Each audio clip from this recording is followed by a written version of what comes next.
next gentleman that I'm going to bring on stage is someone that was here in the very beginning of C, and of course we have an award that was dedicated to his boss, who was one of those who, when we said we wanted to form C, he was right there.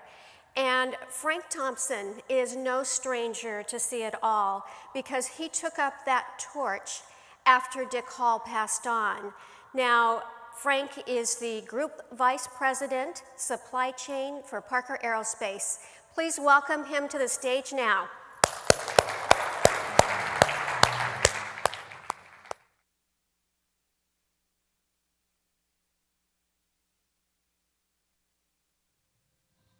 Good morning, everybody. Thanks, Mickey. Thanks, C, for inviting me back again here as well. And thank you for posting me the way you did, because actually I'm going to go a little off script here just because I've been so impressed what I've heard this morning. And I want to maybe try to tie a couple of things together, even the good, the bad, the ugly, in a different perspective. But, you know, Mickey kind of started it off with, you know, workforce development. The day's about workforce development and people. It is about people. That's the foundation, I think, of everything we're doing, empowering the people and getting things going and stuff. Doug talked a little bit about risk, and I'm going to talk quite a bit about risk as I get into my dialogue and how it ties into, I think, what Boeing's looking for from us and how do we extend it to the supply chain. This thing on global. I think the GE appliance guys are not talking to the GE aviation guys about what's happening in their future in the business. However, I do believe the dynamic as well is changing on global sourcing. I think there's less tactical, low-cost sourcing throughout the world. And however, and you know, certainly it was pointed out by Boeing as well, on the strategic side of being there, you know, we're in China because we have to be there to support 919. We're in India because we're supporting C-17s. So from a supply chain, strategically, we're going to be in other countries, but I don't think we're going to be there tactically for low cost anymore, because the whole cost of logistics and managing all that stuff is going to change things quite a bit. Todd got up and kind of talked about lean, yield, capacity. I think those are the things you're looking at. You know, how much more capacity do we have when we lean up the business and stuff and the things that we're going to do? Bill talked about strategy, and I want to talk about how, again, strategy ties in to a lot of this stuff.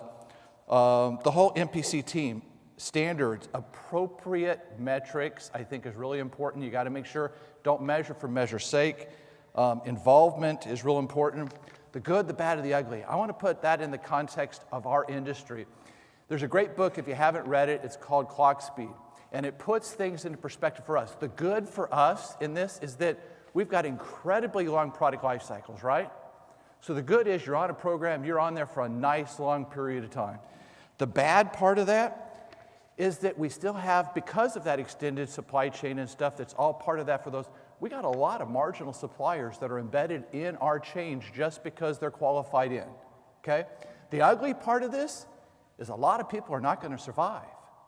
Now, the other thing, and this is where it ties into, I think, what Boeing was talking about as well. I think this is also an industry that values safety over innovation. I think Boeing was a little aggressive when they talked about the 787 new supply chain. I think it was a little too much, too fast. And I think for all of us, we got to be really careful as we package these work packages and pass them down. We're giving it to the next guy down, a bigger package, less definition, and we're kind of concerned why it's not happening the way we expect it to be.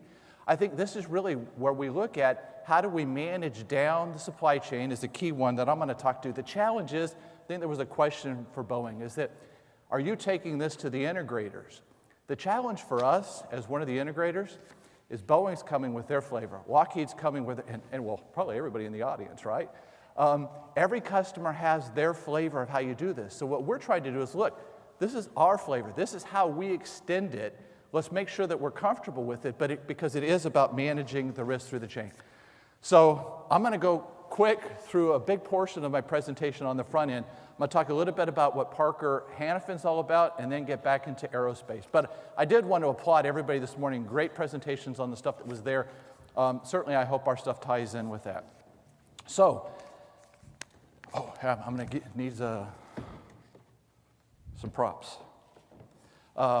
So at the top level, Parker Aerospace is part of Parker Hannifin. We're headquartered in Cleveland, about $12.3 billion, 861,000 products we have, 468,000 customers. So again, a lot of this is really dominated by what's happening on the industrial side of the business. So I'm going to kind of hit this stuff really quickly. We're in a lot of different markets. I'm going to talk certainly about aerospace today, but filtration, fluid handling, sealing and shielding is all big parts of our business and stuff as well. The biggest portion of it is probably on the fluid connector side, though. So, and this is always an interesting one because it all depends on how you define the pie, right? So we define our portion of what motion and control is, and within that we actually have a pretty dominant. But the other thing you look at is there's a whole lot of all others. So we see this as ripe when we talk about growing our business organically and on the acquisition side of the business. There's a whole lot of all others, primarily on the industrial side of the business. So more than half of our sales now are on international side because now, and this is where we talk about globally, what we're talking about strategically, where we're going to be, because we're going to be where our customers are going to be. And if we're going to have a manufacturing near where our customers are going to be, we're going to have a supply chain near to that. It just makes a lot of sense to kind of pull it all together. We talked a little bit about strategy as well, and one of the things, this is what our corporation is defined. Our CEO, now this is something that he coined about 10 years ago, so we're now at our 10-year anniversary, so he wanted to keep it relatively simple. It's about premier customer service, it's about financial performance, and it's about profitable growth. And as I'll come back, there's a couple of things that certainly relate to us as we're doing in supply chain and how we support the profitable growth of the business. So again, the 10-year anniversary. Productivity growth. This is one of the things the corporations looked at, and this is how Lean's implemented and kind of created in our business. The challenge in there, I think everybody probably saw a little bit of this cycle down in the business that happened out there for us, our fiscal year runs June to June. So certainly the downside of the economy came and stuff as well, and we're starting to see fiscal 11 coming back. Record year for a lot of different ways as we closed up June. Inventories have been rationalized. This is one of those ones that kind of concerns us. We go forward, though, as well, because a lot of our customers are looking for vendor-managed inventory. I think this whole thing is how do we integrate the supply chains together to make sure that we're managing efficiency. And managing efficiency is not asking the next guy down in the food chain to carry 30 days of inventory for it. That's buffering it. But again, this gets back into Lean. Buffering it is only a Band-Aid so we've got to collectively look at how do we flow much better. Capital expenditures, certainly this is another thing that we're doing. We're doing a lot of outsourcing on stuff. So if you look at this as a percent of sales, we're really continuing to manage this under 2% of our business. This is a key one that we and this is a corporate slide that actually goes to Wall Street. And one of the things that we're trying to do, this is what Lean's doing for our business. As you see these cycles that are going down, there's natural recessions they're going to have. But our objective is that at each cycle that comes, that bottom's going to be a little bit higher. It's going to affect our business a little less every time that cycle happens. So when things are going well, things go well for everybody. But what we're trying to do is to say, hey, we're less dependent upon what happens in the economy because we're managing our business much more efficiently and lean. And this is a key one that we've certainly had for the corporation. 55 years of consecutive increases in dividends. So in the last 5 years, up 140% as well. So again, a lot of different markets. These are the key things that we're looking at. These are the things that we think are challenges of mankind as we go forward. This is where we're focusing our growth as we go back. Certainly from a defense perspective, and this is maybe one of those things that we've got to go back and look at, but life science, infrastructure, transportation, environment, water, food, and energy are all the things that are needs of mankind. So that's where we're really focusing where our business is going to be growing in the future. So on the aerospace side of the business, we're headquartered here in Irvine, California. We're just shy of $2 billion in sales, 6,000 employees, 8 divisions, and 43 locations. So the principal products that we provide, it supports both the airframers and the engine manufacturers. So on the airframe side of stuff, flight controls. So all the things that help make the plane fly and land. Then on the hydraulic systems, the fluid systems, Conveyance systems, the conveyance is really the plumbing of the plane. So a lot of them, it gets back into, these are the bigger work packages. For example, Boeing used to buy, well, and they still do. They still buy a lot of components. So you transition to others that are actually buying more systems related. The Embraers, the Bombardiers of the world, they are buying complete flight control packages, hydraulic system packages. And then on the engine side, it's Rolls-Royce, UTC, that are big parts of the business there, as well as GE. So investing in long-term growth for us, and these dollars in, so $20 billion in new wins that we've won in the last 3 years. Mostly system solutions, less component solutions, so at the integration level, these are things, and we're strongly positioned in a lot of the global markets. We have a broad product line, and one of the things I wanted to go through on the broad product line and globally positioned, you mentioned earlier about 919. 919 is one of those things that we've got to be there in that market space to win. We're forming 50-50 joint ventures with the Chinese there, on flight controls, fluid systems, hydraulic systems that are there. And it's one of those things that we talk about, hey, is there an IP risk associated with that? And I think the concern that we have is we're in some ways selling yesterday's solutions for a lot of products on those platforms, and it's going to be probably 8 years before, I don't know, realistically maybe, let's say 7 years, 6 years, before entry into service. And as most of us, they're going to probably fly that plane for a decade inside China before anybody outside China is going to be willing to buy that platform. So in that context, we don't see that we're really giving away IP that's going to make them our competitor, because by that time, Boeing's moved on to a new technology, Airbus has moved on to a new technology. So I think the thing about this, and we got long product life cycles out there, and they have to be relatively long product life cycles because you got these huge capital investments and product development investments that you got to amortize over the life of those platforms. Market segments, again, this is where we're trying to be relatively diversified. So commercial transport, fixed military aircraft, the regional jets is a bigger portion of the business. Helicopters is an area that we're also seeing new growth in. And then the general aviation, that's certainly a market space that hasn't been doing well in the last couple of cycles, the whole general aviation and business. This is also a one that kind of concerns us a little bit. On the plus side is we talked about all that new business win that's happening. That military commercial mix used to be about 50-50, and the commercial side is growing bigger today. And I think for a lot of us, we know in that business, at the OEM level, you don't make a lot of money. You make the money in the aftermarket. So we're also seeing the aftermarket shift because the entry into service is going to be for the next 8 years or so. So the challenge for us, and we talked about that earlier, we see on the horizon some margin challenges because of the dynamics of the business. So we've got to pull that and address those margin challenges and how we're leaning up our business to be able to survive through these cycles. And we know in the long term, on all these new commercial platforms, they're going to pay out well over the life of the program. But you know what? We've got probably a 6-year investment with no return. We've probably got another 6-year entry into service before we're ever going to get any of the aftermarket that comes back behind that. So on the growth side of this stuff, the win strategy, it is about system solutions. So particularly on the aerospace side, we've migrated away from selling components to selling systems. We're organizing. We have fewer divisions today because we used to have component divisions. We've actually integrated those divisions together in larger packages to be systems providers. And these are some of the platforms that are out there. So on the flight control side of stuff, $7 billion in wins going to Bombardier, Embraer, Gulfstream, Cessna, and Comac. On the hydraulic side, again, all the usual suspects from customers. So we're relatively diversified and relatively diversified by customer mix and our new growth. Some of the platforms that are there, I'll kind of go through these just from a time perspective, but there's a lot of new platforms. This is also a unique time that's out there. You think about this.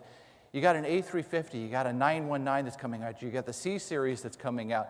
And I'll talk a little bit more about what's coming behind this as well. So you got Rolls-Royce engines that are out there. You got the Gulfstream 650 that's out there. And that's a plane that actually is selling incredibly well for those emerging markets that are out there, and certainly on the Embraer side of the legacy businesses. And the proposition for us comes into here. If we look at this, going from products to systems provides 3 times the content for us. So it also introduces some degree of risk that comes with that as well, because I think the thing about that is that the customers used to define the requirements. Now we're saying, hey, you're the system provider, you define the requirements. And sometimes there's interface issues, and I think this is another thing that we've all learned with 787s and the others, is that you have to have better oversight throughout the supply chain to understand those things before you actually get into snapping it all together.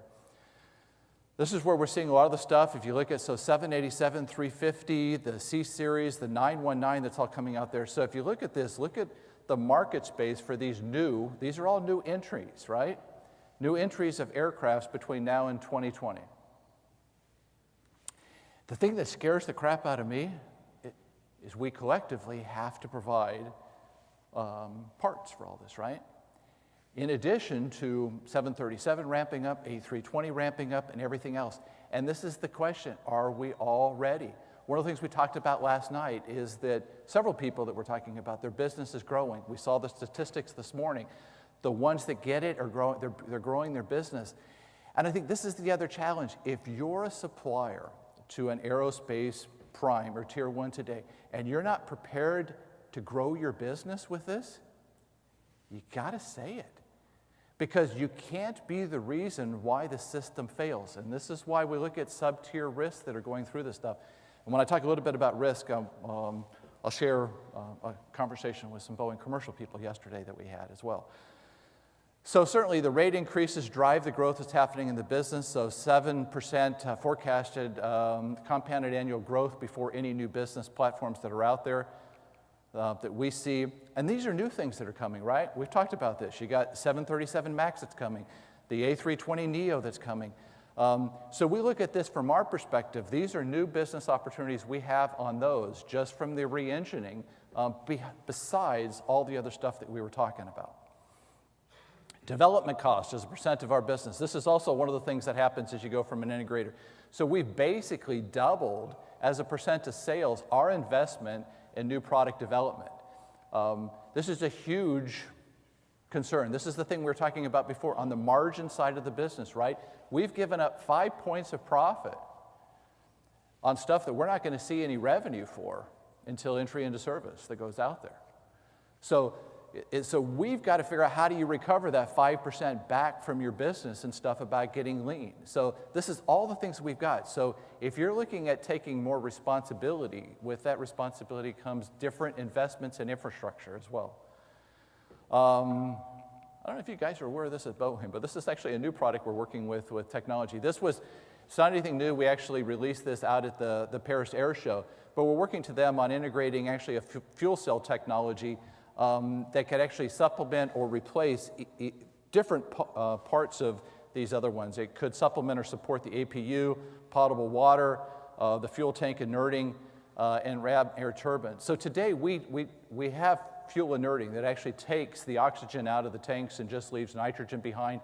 That was the TWA flight that went up. So actually this is an area that's been tremendous growth for us, is inerting on the commercial side of the business. We're pretty dominant in the Airbus platforms, the Boeing platforms as well for all fuel tank inerting. So again, new technology. This is probably something that we've been working on for a couple of years. It's actually going to be a couple more years before we're actually going to see this into service. A lot of testing. Again, an industry that values safety over innovation. So it takes a long time to dial in the fruits. Stick to service is another thing. This gets back into on the flight control side of going away from components to actually controlling the entire integrated flight controls. And this is where it goes back into, this is our diversity of product. I'm not going to go through each of these, but just about every commercial aircraft, military aircraft, regional business, commercial engine, we've got a piece of bill of material on. So this is the challenge that we've got, is when you look at all the customers that are coming to us, and then how do we have systems to take and mitigate that risk through the supply chain. So the things that are really tie into us are these two, right? Quality products and strategic procurement. A lot of this has to do with a lot of the stuff that we're talking about, putting the stuff onto more long-term agreements, mitigating the risk, putting in pull systems that tie all that together. And this is another question that came up, is that even now I checked my voicemail. It was a supplier calling me to say, hey, we'd like to do business with Parker. And my question is this always: what's your value proposition? What makes you better? And sometimes when you talk about this and you say, well, tell me about your performance, and say, hey, we're 95% on time and we're 98% quality. And I'm supposed to be impressed? We've got a lot of good suppliers today that we got to help get better. But 98% quality is 20,000 RPPM.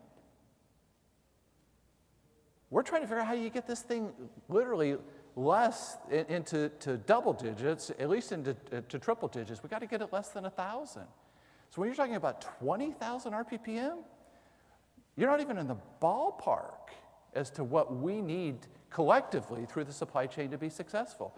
So you've got to have something better than everybody else to be invited to the party, because I'll talk a little bit about what we're doing with our existing supply chain today. So our strategy from a supply chain looks at these couple of different things. I want to get into a lot of the details, but certainly we're addressing the people, the process, the information technologies, and the organization on this. So we're looking at the internal lean things. So from the time we get an order to the time we issue an order to our supplier, we're looking at all of our internal processes. We're looking at spend management. We talked about a lot of this stuff, whether it's category management or looking at how we buy. Historically, we've been very decentralized in a division, so we're trying to pull that together where it makes sense and tie together. Low cost and offset sourcing, again, only two reasons you're there, and the low cost is becoming less of an issue. We go to save money, or we're going someplace that contractually we're required to do that with our customers. Otherwise, if you were designing the perfect supply chain, it would be in a 50-mile radius of your facility, right?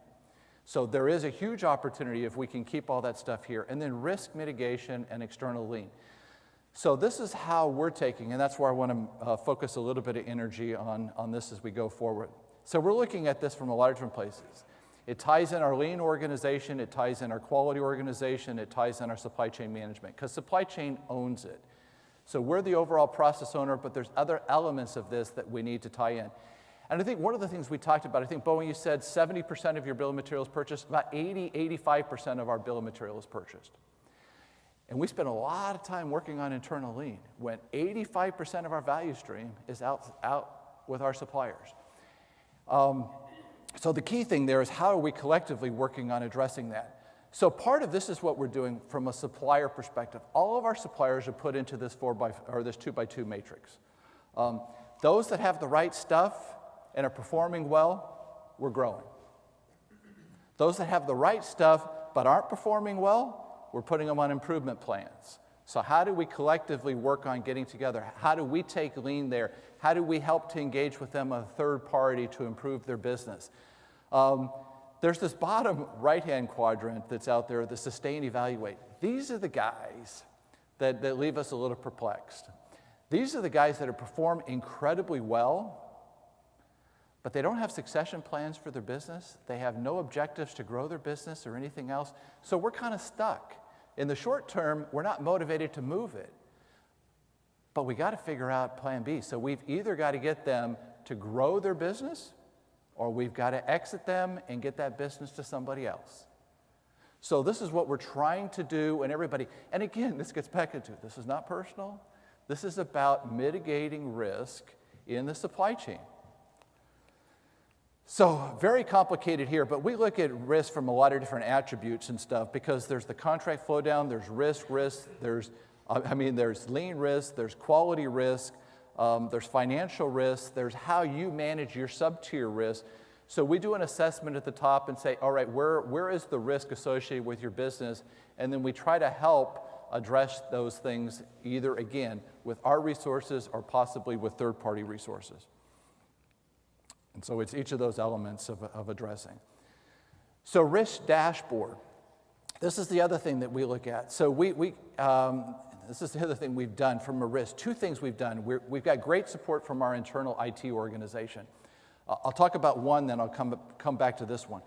I think we all experienced this out of the Japanese quake tsunami.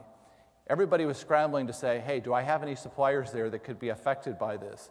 And shortly after that, we had several other natural disasters within the country. So one of the things that we did, and we've taken all of our AP spend by address, we've matched it up to a Google Maps, so we can look at a Google map and see every dollar we spend throughout the globe. We can drill down, you can actually see the physical address of the facility that's there. The problem with that, and this is the discussion we had with Boeing yesterday, it doesn't tell me if I have a supplier at a tier 2 or a tier 3 or a tier 4 that actually could shut the whole thing down.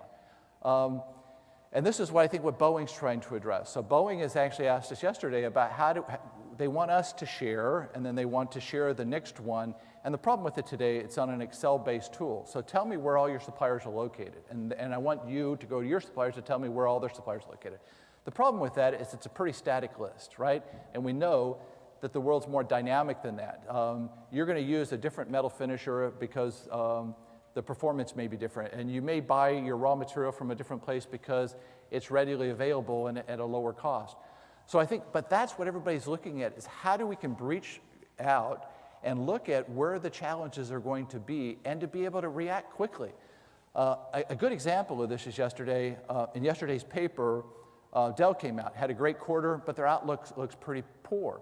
Well, part of the reason for their outlook being poor is because of the flooding in Thailand. They get a lot of their disk drives there, so they had to pull a lot of that stuff in. But their next quarter sales are going to be affected because of a supply-related challenge that's out there. So these are all the things that it's being done. So there's this fine balance between transparency and visibility, and I don't want to give away all the information. You don't need to know what I'm doing and who I'm dealing with my suppliers, so why are you asking? Trust. But this gets back into trust, but all of us, trust but verify, right?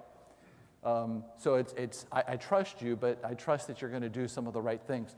So we roll this back into another dashboard, and we look at it and say, so we can sort this by spend, and we can look at this from a performance level, from a financial level, and so we ultimately, and there's a business risk. So we subscribe to D&B, so we look at financial reporting on that to see if anything's changing in your financial payment history that could affect your overall risk. And so every month we get this, actually on quality and delivery, those are updated daily, but the other ones are updated monthly. So we get an aggregate risk score, and we get an arrow to say, did it change? Is it the same? Did it get better? Did it worse? So we're looking at high risk and those that are deteriorating, because we don't have enough people to go out and address everything that's out there. So we're trying to have some way of prioritizing those. And a risk schedule of how we're taking this out, and this is where a part of it. We're going to have resources. We're going to certainly rely upon sometimes our customer resources, but I think this is one of those things, and why I asked the question about the aha moment. I think everybody's got to look in their extended supply chain and in your business and saying, are you doing the right things to lean up your business, one, for survival, but two, to make sure that we're all collectively mitigating the risk in this. And so on this as well, so this is another element of how we're looking at supplier value via improved performance. So what we're looking at is, how do you quantify this stuff? Again, we're getting great support from our IT organization. We took out some of the supplier names that are there, but all this stuff exists on an internal portal where we can look at all this. And this is why we're all here, right? Because we're all interconnected. We all have customers. Boeing has a lot of customers that are on here. BAE has a lot of customers on here, and we all have our customers that are on there. But collectively, this is why we're all here. We're here as an industry, and as an industry, we're struggling with how do we increase the velocity of improvement and change. It's not something we've historically done well, and we haven't done it well because we've had long product life cycles, and we haven't been motivated to do it. But for our own survival, we got to collectively figure out how we do a better job of it. And with that, thank you very much.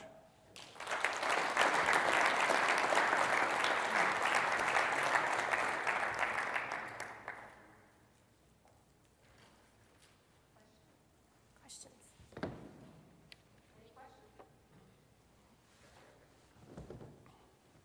morning, Frank. Fred Young, Forest City Gear. We do work for about 5 different of your divisions. Great job for about 4 of them. Recently, not so hot for Utah. Okay. This morning we also talked about value stream mapping, and we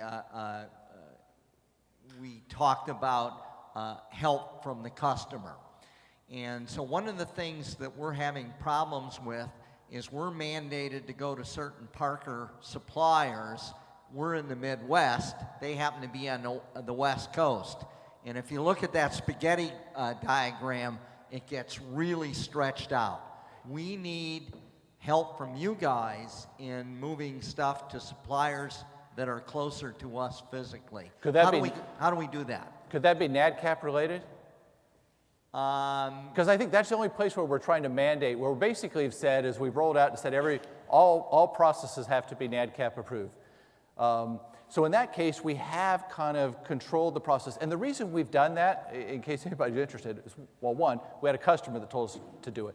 And two, if you look at Pareto escapes that we have to our customers, left-hand side of the Pareto is processing related oversights or matches. Something changed in the process at the facility that just got out of control. And again, you're looking at a cert when it comes in. A lot of those things you don't test for. You get the where, and these things show up later in there. So we're basically saying is that we're going to control that to say everything's got to be NADCAP approved. But if we'd like to talk specifically, if that's not addressing your question, all right. It's not NADCAP. All right. Because typically we wouldn't mandate somebody you need to go do, unless it's maybe say, hey, I want you to go buy a casting directly as well. So maybe we'll talk offline.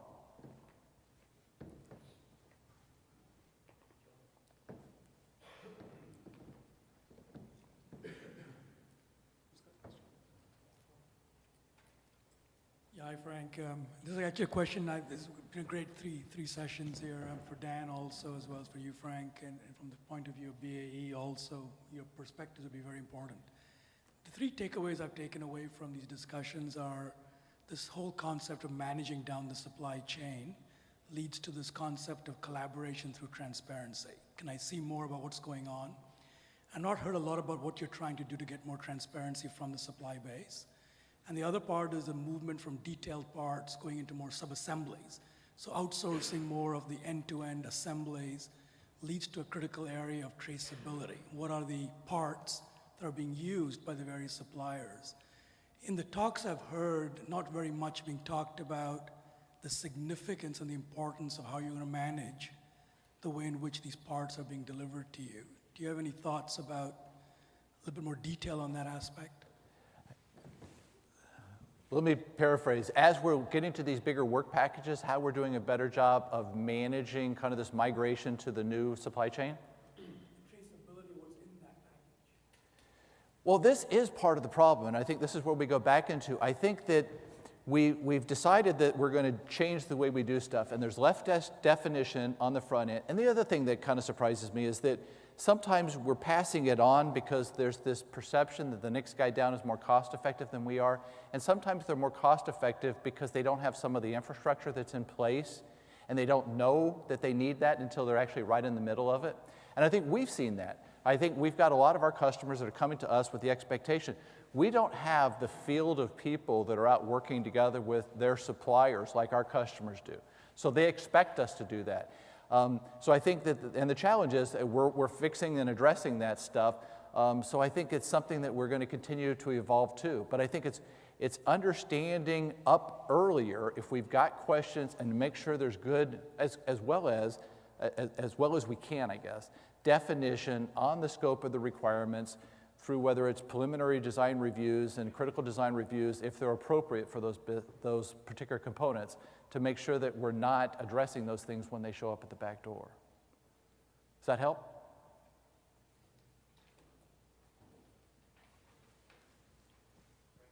Hey, Frank, one of the challenges we had in yesterday's conversation was communication, breadth and depth and frequency. I saw the performance report that Parker is using, but what other vehicles are you using to get the word out on, here's the Parker strategy? Are you in a growth mode?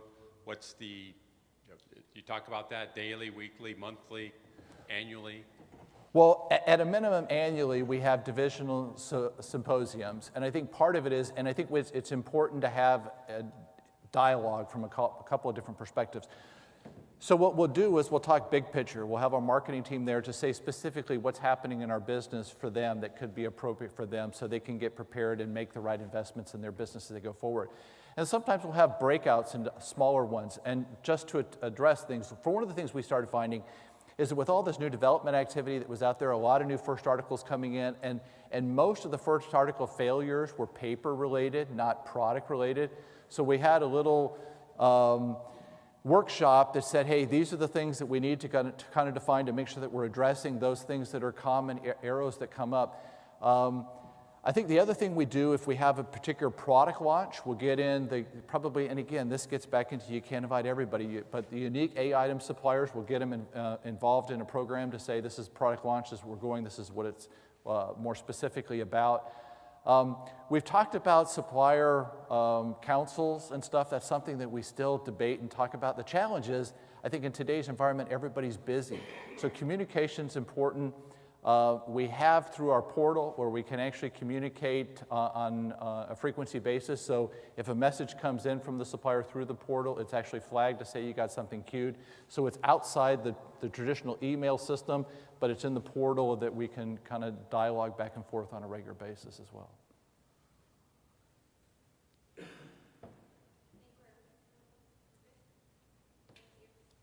Thank you.